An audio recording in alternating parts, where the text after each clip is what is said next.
그런데 우리 이 친구들이 분해하고 조립하는 데만 신경을 쓰지 이 중요한 부품들을 어떻게 관리해야 되고 어떻게 빼내야 되고 어떻게 구분해내야 되는지를 몰라요. Ở trong cái phân này thì như bác nói là có những cái có những cái phần mà quan trọng trong cái phân để tạo ra sản phẩm, những cái đấy là những cái bộ phận đấy là những bộ phận ta phải bỏ nhiều tiền ra để tạo ra cái bộ phận đấy, nên là nó là bộ phận rất quan trọng. Bác nhìn ở trong này thì các anh chỉ là chú tâm vào cái việc làm thế nào để tháo được cái phân ra, chứ không quan tâm đến cái việc là cái phần đấy nó rất quan trọng và ta phải bảo quản kỹ lưỡng, quan sát nó để giữ cho nó được tốt nhất. Mọi người không quan tâm đến cái việc đấy ạ. 그래서 어떻게 하냐면 지금 보시면 이 친구는 분해하는 데 급하죠.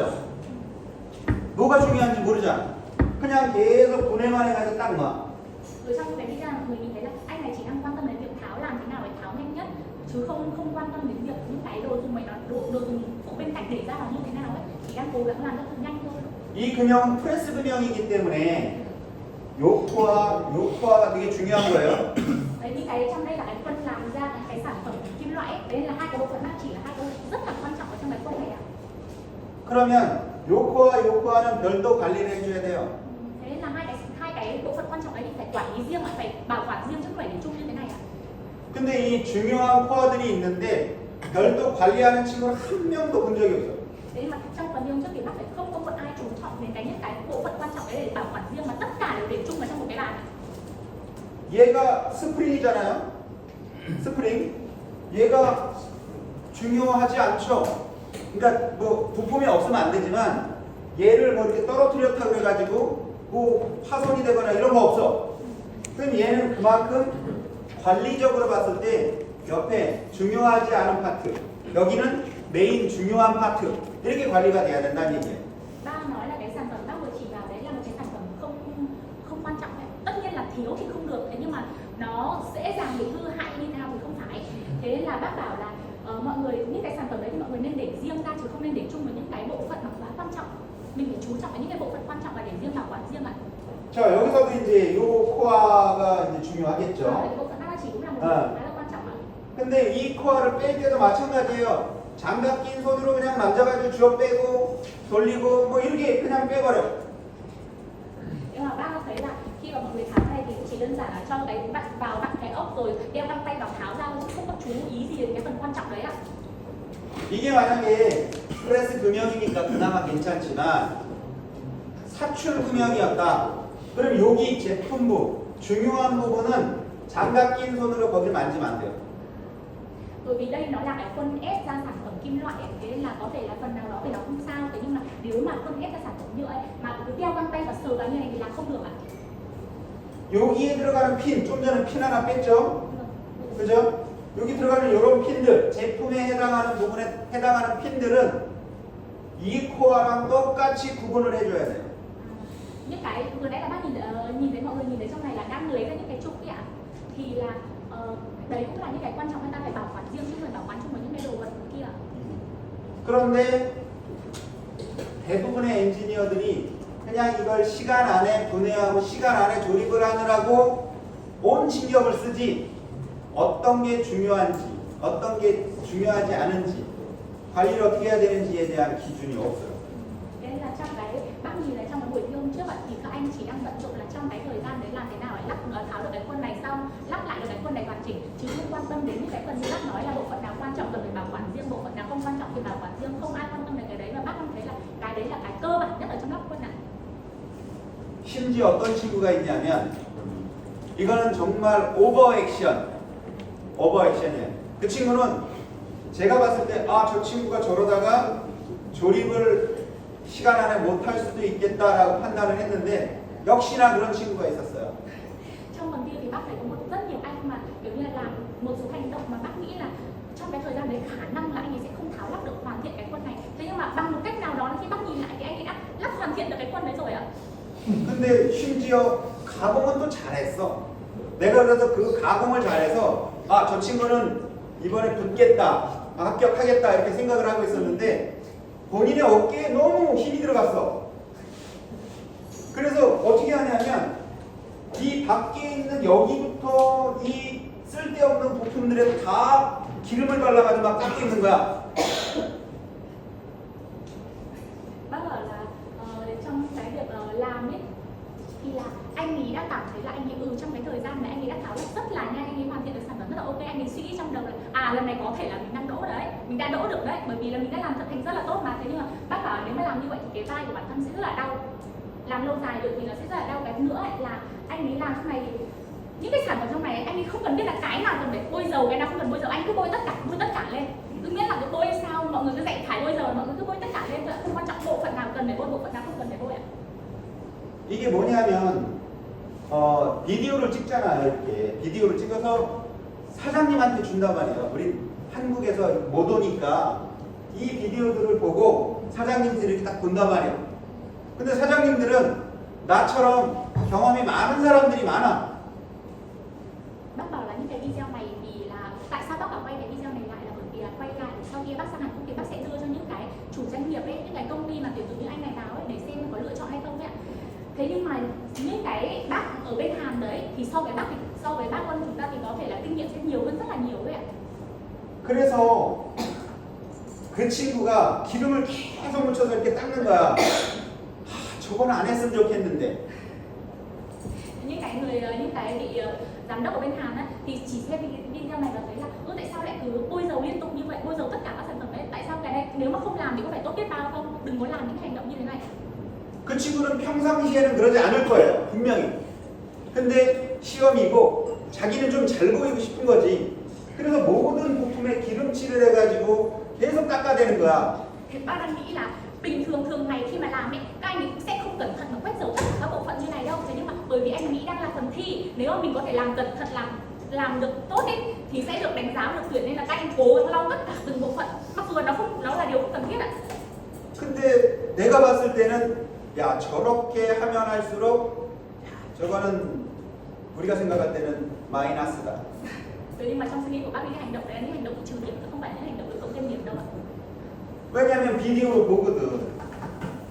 비디오로 보잖아요. 근데 쓸데없는 행동을 자꾸 하니까 내가 얘기를 해줄 수도 없고 딱 중요한 부분에만 아까 그 코어가 있잖아요. 이 코어들에다 기름칠을 하라는 게 아니에요. 그리고 또 여기에 쓰는 닦는 뭐 예를 들어서 천이 있다면 이런데 이 바깥쪽에 닦는 천이 달라요.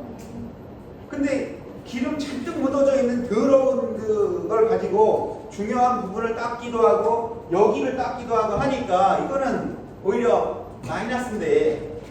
Bác ấy là người xem trực tiếp ở đây đấy. Thực ra bác khi mà bác nhìn thấy những cái hành động của cái lau tất cả như vậy, bác cảm thấy không cần thiết, bác rất là muốn nói ấy. Thế nhưng mà bởi vì bác là người coi thi, bác không thể nói ra cái điều đấy được. Là cái thứ nhất. Cái thứ hai là bác bảo là có những bộ phận cần phải lau dầu, có những bộ phận không cần phải lau dầu, và có những bộ phận thì lau bằng cái loại khăn này, có những bộ phận lau bằng cái khăn khác. Thế nhưng mà mọi người đều dùng chung một cái khăn đã được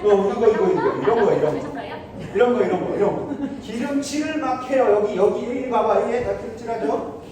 nhìn ra anh thấy cái gì cũng quét dầu. 자, 기름칠 이 거세를 가지고 여기도 닦았어. 여기도 닦고. Anh ấy tắt từ 다 anh ấy 닦아. bỏ từ trong đến ngoài bằng dầu đấy, vẫn chung một cái rẻ ạ. 여기도 닦아봐. 근데 여기하고 여기는 전혀 달라요, Thế 이게. nhưng mà các bộ phận đang nói đến bác chỉ đến là những bộ phận khác nhau, mà không phải là cái gì cũng cọ bằng dầu và cái gì cũng lau bằng cái khăn đấy đâu ạ. 이 친구가 경력자예요? Đây có phải là người có kinh nghiệm không ạ? Bác đang nhìn bác hỏi để mọi người đánh giá đây có phải người có kinh nghiệm không ạ? 아니에요. Đây là không phải người có kinh nghiệm ạ, mọi người đang đánh giá thì không biết ạ. 사출 성형 시험을 보는데 경력이 11년 된 친구가 왔어요. Khi mà bác coi thi F1 thì bác nhìn trong cái CV của mọi người có những cái anh chị là có kinh nghiệm làm những 11 năm. 심지어 그 친구는 추가로 시험을 보는 친구라서 멀리서 또 왔어. Những cái anh đấy là những cái người mà thi thêm cái phần thi phụ mà hôm sau ấy ạ. Từ những anh ấy thì lại lội từ xa để đến đây để thi. 여기 수술을 해가지고 여기 이만큼 테이프를 붙이고 왔어. Anh đấy là vừa mới phẫu thuật xong và còn có dán băng keo cá nhân ở trên này á, những cái băng cá nhân vẫn còn dán ở trên cổ ạ. 그래서 저는 굉장히 안타까운 마음으로 봤어요. 11년이니까 그러면 기대를 좀 해도 되겠지. Khi mà bác nhìn thấy cái là anh ấy là có 11 năm kinh nghiệm thì bác thực sự là bác kỳ vọng vào ấy. Thế nhưng mà đến thì băng keo dán là mới phẫu thuật xong rồi bác nhìn thấy bác cảm thấy hơi tiếc vậy ạ. 근데 금형을 장착을 했는데 장착이 잘못됐어. Thế nhưng mà khi mà lắp cái khuôn cô mày ấy, thì anh ấy đã lắp sai rồi ạ. 그걸 장착을 해가지고 우리 교수님이 다시 풀러가지고 또 장착을 해줬어. hôm đấy là có một cái vòng răng hay là một cái vòng gì đó lắp để ở cái đầu mà khi mà ấn cái gì nhỉ, chỗ mà đầu phun vào ấy, thế thì anh ấy lắp sai cái răng đấy nên cuối cùng là phải nhờ đến thầy giáo ạ giúp bạn tháo toàn bộ cái khuôn đấy ra. Anh ấy ngay từ bước đầu tiên khi lắp xong anh ấy đã sai rồi ạ. 아, 이해해요. 왜냐하면 자기가 핸들링하는 기계가 아니니까 다를 수 있어서 잘못 세팅할 수 있지. Nên bác cũng hiểu được là anh ý thì trên sẽ có nhiều loại máy ấy, nhưng mà đây có thể là cái máy anh ấy chưa vận hành quen nên anh có thể sai, bác chấp nhận cái điều đấy.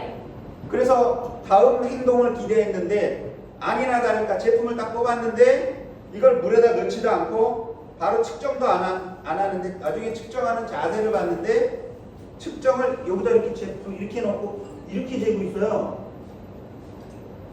Thì bác bảo là thôi thì có thể là cái máy đã anh ấy làm không quen thì bỏ qua cho anh ấy phần đấy. Thế thì bác bảo là bác rất kỳ vọng vào những cái hành động tiếp theo của anh ấy khi mà vận hành. Thế nhưng mà bác ấy nhìn cả hành động này sau khi mà anh ấy lấy ra sản phẩm rồi anh ấy không nhúng nước hoặc là có nhúng nước như thế nào chăng nữa, nhưng đến lúc anh ấy đo cái sản phẩm anh ấy dùng anh đo cái hành động mà đứng đo cái sản phẩm lại đang sai ạ. Cái tư thế đứng là sai để mà đo được ra một sản phẩm chuẩn ạ. 그리고 제가 변별력을 확인하기 위해서 이번에는 사출 성형 조건표를 적어라. 이 제품을 찍어서 문제가 있으면 본인이 경험자잖아, 경력자. 그러면 얘를 확인해가지고 어떻게 개선할 건지에 대한 솔루션, 문제점이 뭔지, 솔루션이 뭔지를 여기다가 적어라라고 해서 줬어요. Thế nên là lần này so với lần một thì bác đã cẩn thận hơn để bác để xác nhận xem là anh này có thực sự là một người có năng lực hay không, thì bác đã đưa cho một cái tờ giấy sau khi thi ạ. Sau khi đo ra cái sản phẩm đấy thì phải bắt lỗi được là sản phẩm đấy đang bị lỗi gì, và sau đó nữa là phải chỉ cho bác được là cách để sửa cái sản phẩm đấy, cái lỗi đấy đang mắc đấy cần phải sửa cái gì. Bác đã đưa cho một tờ giấy như thế ạ. 근데 내가 봤을 때 그 친구가 이거 키보딩을 몇 번 안 눌러봤거든요. 5번도 안 눌렀어. 이 사출 조건을 5번도 안 눌러서 제품을 뽑았는데 그 데이터를 가지고 과연 신뢰할 수 있는 수정 방안이 나올 수 있겠느냐. Thế nên bác ấy bảo là anh ý khi mà vận hành máy á, thì là bác có cho cái điều kiện là vận hành gọi là ấn máy cho nó dập bao nhiêu sản phẩm cũng được, sau đấy chọn ra 5 sản phẩm tốt. Thế nhưng mà bác thấy anh ấy vận hành thì anh ấy cũng chỉ là làm tạo ra tầm 5 sản phẩm và sau đấy lựa ra 5 sản phẩm đưa cho bác thôi. Thì cuối cùng là những sản phẩm thì đều là có cái vấn đề này có cái vấn đề kia ấy, nó không được. 또 그 친구가 해결 방안 솔루션을 적었는데 이게 너무 광범위하다는 얘기예요. Sau khi mà anh ấy lấy ra sản phẩm này, anh ấy đo sai, bởi vì đo sai nó sẽ dẫn đến cái việc mà anh ấy phán đoán được ra những cái lỗi gì, anh sẽ phán đoán sai, thì điều đấy điều đương nhiên ạ. Sau khi phán đoán xong thì anh ấy đưa ra những cái giải pháp nó rất là chung chung, không hề cụ thể là nó đang bị như thế nào.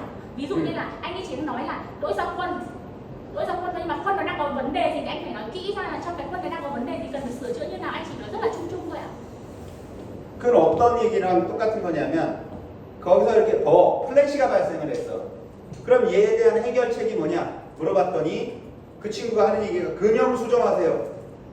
Ví dụ ạ, khi mà anh ấy làm thì nó có những cái ba bia xuất hiện ạ, thì bác đã hỏi là cái ba bia đấy cần phải xử lý như thế nào, thì anh ấy chỉ nói đơn giản là cần phải sửa khuôn thôi.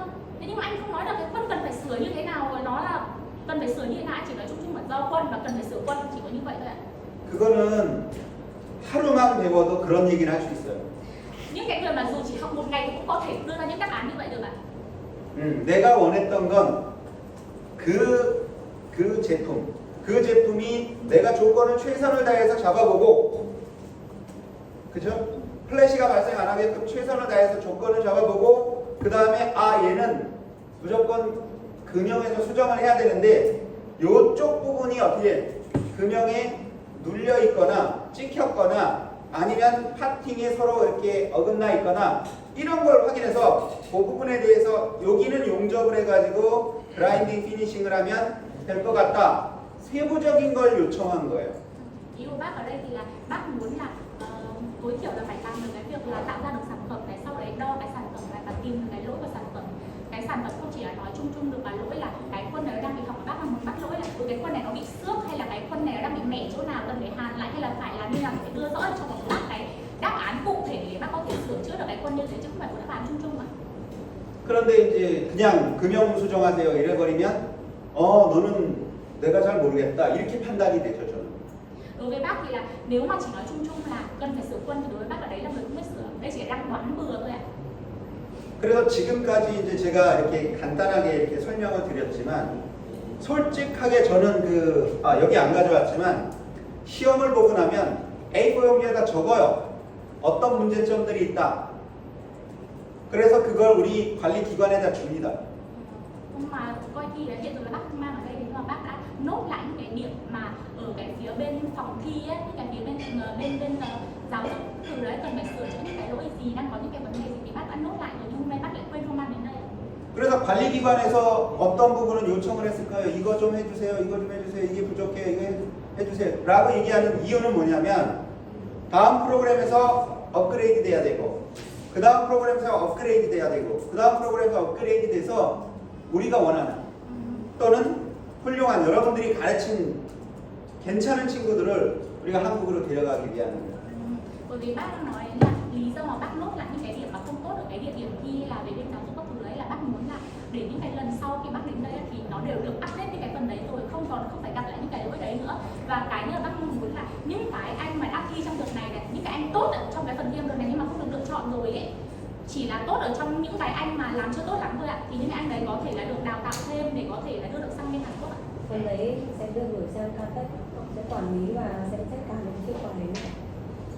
그래서 절대로 저희가 여러분을 괴롭히려고 하는 건 아니니까 목적은 똑같아요. 여러분들은 훌륭한 엔지니어를 만들어서 우리한테 보여줘야 되는 거고 우리는 그 훌륭한 엔지니어들을 정확하게 평가해서 한국으로 데려가고 싶은 게 목적은 똑같다. Cái bác đang những cái điều bác nói ra trong cái câu hôm nay ấy, không phải là để làm khó các vị ở đây ạ, mà bác chỉ đang muốn là bởi vì đôi bên là đều có mục đích của nhau ạ. Bên mình là tìm ra những cái nhân lực tốt và bác thì sẽ đưa những cái nhân lực tốt đấy sang bên Hàn Quốc ạ. Đôi bên là cùng một mục đích là tìm ra những nhân lực tốt chứ bác không có ý định là chê trách gì mọi người ạ.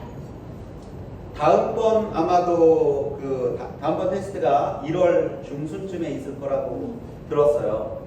그때는 여러분들이 조금 더 엔지니어들한테 좀 이야기를 좀 해주시고 또 엔지니어들을 이렇게 선별해 오시는 분들도 내용을 들었으니까 조금 더 신경을 써서 좀 더 많은 친구들이 합격을 해서 한국으로 갈 수 있도록 지도를 해주시기 바랍니다. Nên là bác mong muốn là thông qua cái buổi hôm nay ấy, thì là bên tuyển dụng cũng có thể tuyển được những cái nhân lực mà tốt hơn, có thể là đáp ứng được cái nhu cầu của bác hơn để lần sau khi mà khoảng tầm tháng 1 ạ, khoảng tầm giữa tháng 1 là bác sẽ có cái thông tin là tháng 1 bác sẽ về đây tuyển dụng và làm một đợt nữa thì bác mong là lúc đấy sẽ có thật nhiều nhân lực đáp ứng được cái nhu cầu của bác để bác có thể đưa sang bên Hàn Quốc ạ. 한 가지 희망적인 걸 말씀드리면 bác có một cái điều hy vọng ạ, bác sẽ nói ở đây. 우리가 지금 베트남에만 오는 게 아니에요. 우리가 어딜 갔었냐면 잘 아는 그 베트남, 인도네시아, 타일랜드, 우즈베키스탄 요 네 개 맞나요? 4개 국가가 지금 똑같은 이 프로젝트를 지금 진행하고 있어요. 그런데 베트남만 유일하게 지금 2번의 시험을 봤습니다. Bác bảo là bác thì không chỉ đến mỗi đất nước Việt Nam mình đâu ạ, bác còn đến như là Indo này, Thái Lan, Uzbekistan, có tổng đâu đó là 4 đất nước ạ.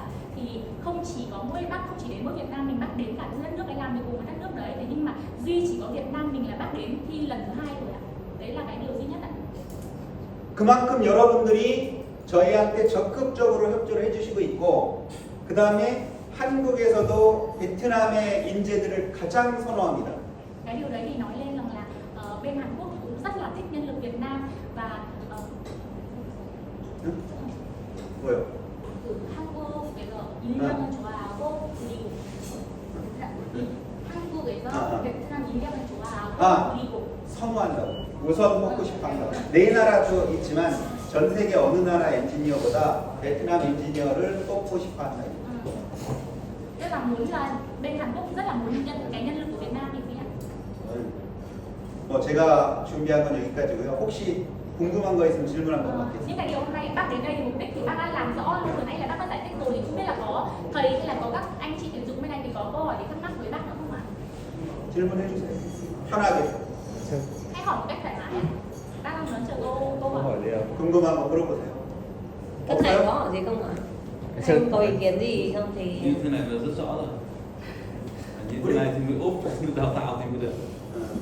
우리 저 가장 고생하는 우리 홍화 사장님 어떻게 생각하는지 어떻게 들었는지 하고 우리 한화의 산업대에서 어떻게 앞으로 해주실 건지만 얘기해 주시면 좋을 것 같습니다. Nên là bác đang chờ ý kiến từ anh Hùng là giám đốc của Hồng Hà với các giáo sư ở bên này. Bác đang chờ ý kiến từ đôi bên ạ. 아, 저는 앉아서 들을게요. Bác sẽ Nói sao mà ý nghĩ kiến được? của mọi người, mọi người có thoải mái nói ý kiến chị xin mời đây.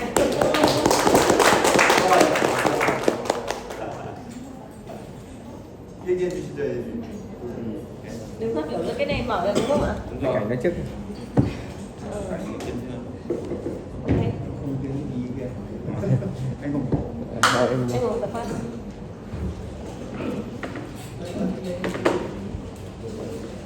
Được.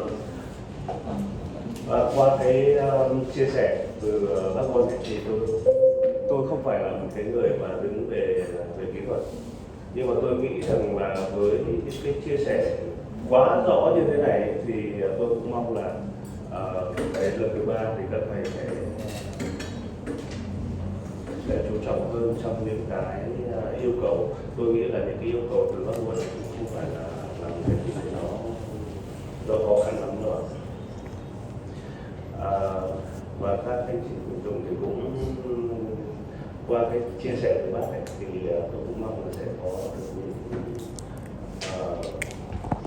tuyển dụng được